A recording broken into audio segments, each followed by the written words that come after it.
seen in the movie. Thank you. I think so.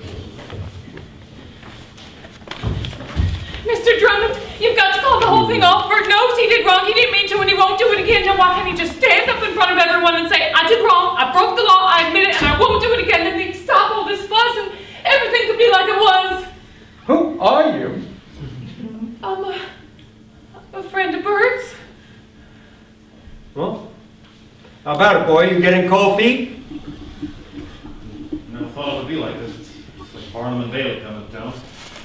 We can call it off. You want to quit? Yes. Everybody looks at me like I was a murderer, and then worse than a murderer. You know, that guy that murdered his wife from Minnesota, remember, Rach? Half the town showed up just to see them put him on the train, but they just looked at him like he was curiosity. It's not like he'd done anything wrong, really, they're just different. Nothing very original about murdering your wife. People I thought were my friends look at me as if I had horns growing out of my head. Murder a wife is not nearly as bad as murdering an old wives' tale. You killed one of their fairy tale notions. They call down the wrath of God, Brady, and the state legislature. You make a joke out of everything. You seem to think it's all so funny. Lady, when you lose your power to laugh, you lose your power to think straight. Mr. Drummond, I can't laugh. I'm scared. Good. You'd be a damn fool if you weren't. You're supposed to be helping Bert, and every time you swear, you make it worse for him. I'm sorry if I offend you, but I don't swear just for the hell of it. You see, I figure language is a poor enough means of communication as it is. We ought to use all the words we have. Besides, there are damn few words that everybody understands. You don't care anything for Bert. You just want chances to make speeches against the Bible. I care a great deal about Bert. I care a great deal about what Bert thinks. Well, I care about what people in this town think of him. Can you buy back his respectability by making him a coward? I understand what Bert's going through. It's the loneliest feeling in the world to find yourself standing up when everybody else is sitting down. To have everybody look at you and say, what's the matter with him? I know what it feels like. Walking down an empty street, listening to the sounds of your own footsteps, shutters closed, blinds drawn, doors locked against you, and you don't know whether you're walking towards something or just walking away. Kate, I'll change your plea and we'll call off the whole business on one condition.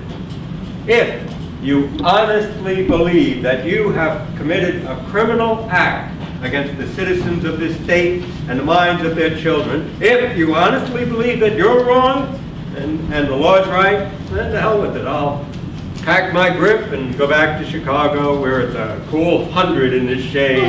Bert knows he's wrong, don't you, Bert? Don't prompt the witness. So what do you think, Mr. Drummond? I'm here. That tells you what I think. Well, Bert, what's the verdict? You gonna find yourself guilty before the jury does?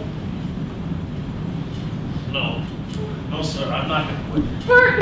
Well, it wouldn't do any good now anyways. Rich, if you'll stick by me, we can stick this thing out. I don't know what to do. I don't know what to do. What's the matter, Rich? I don't want to do it, Bert, but Mr. Brady says that What does Mr. Brady say? they want me to testify against Bert. Can't. Bert, I don't mean to rush you, but we gotta close up shop.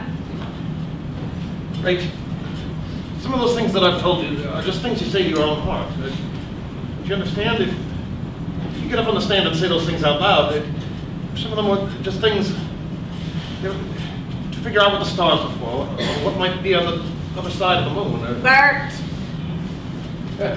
time to go. They were questions, Rachel. And if you get up on the stand and say those things out loud, Brady will make them sound like answers. And they'll crucify me. What's your name? Rachel what? Rachel Brown.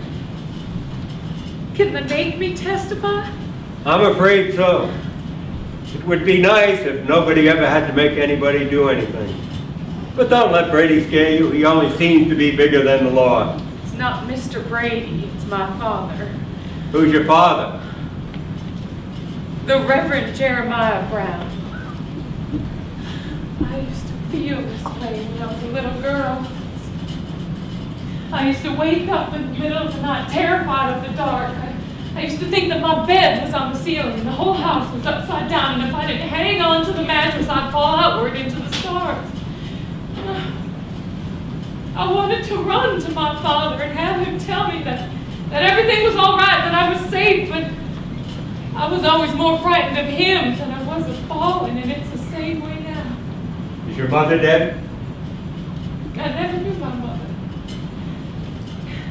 Is it true? Is Bert wicked?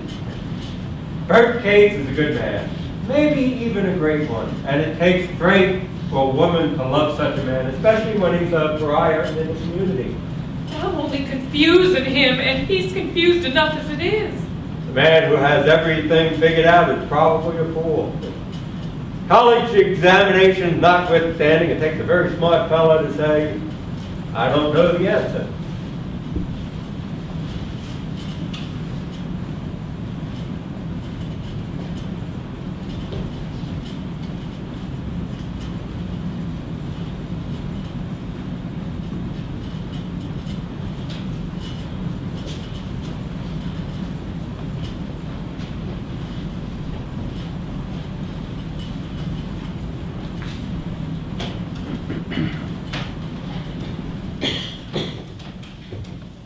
What are we gonna do about the sign?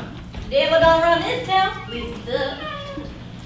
And I hope that you will tell the readers of your newspapers that here in Hillsborough we are fighting the fight for the faithful the world over. What's Mr. Brady? Certainly, where are you from? London, sir. Reuters News Agency. Excellent. I have many friends in the United Kingdom. What is your personal opinion of Henry Drummond? I am glad you asked me that. I want people everywhere to know that I bear no personal animosity toward Henry Drummond. There was a time when we were on the same side of the fight. Yes, he gave me active support in my campaign of 1908, and I welcomed it. But I say that if my own brother challenged the faith of millions, as Mr. Drummond is doing, I would oppose him still. I think that's all for this evening. Thank you. Mr. Hornbeck, my clipping service has sent me some of your dispatches. How flattering to know that I'm being clipped. It grieves me to read reporting that is so biased. Oh, I'm no reporter, Colonel Brady. I'm a critic. I trust you'll stay for Reverend Brown's prayer meeting this evening. It may bring you some enlightenment. It may. I'm here on a press pass. I have no intention of missing any part of this show. Lord, tell it on the mountain, over the hills and everywhere. Go tell it on the mountain that Jesus Christ is born. Go tell it on the mountain, over the hills and everywhere. Go tell it on the mountain that Jesus Christ is born. Good evening, Reverend. How are you, Mother? Oh, the Reverend was good enough to escort me. Reverend Brown, I am looking forward to your prayer meeting this evening. You will find our people are fervent in their belief. Oh, it's a warm night, I know, Matt, but you know how these night breezes can be treacherous, and you know how you perspire. Mother's always so worried about my throat.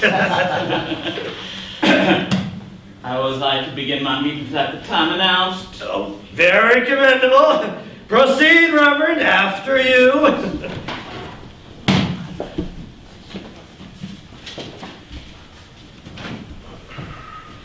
Brothers and sisters, I come to you on the wings of the word.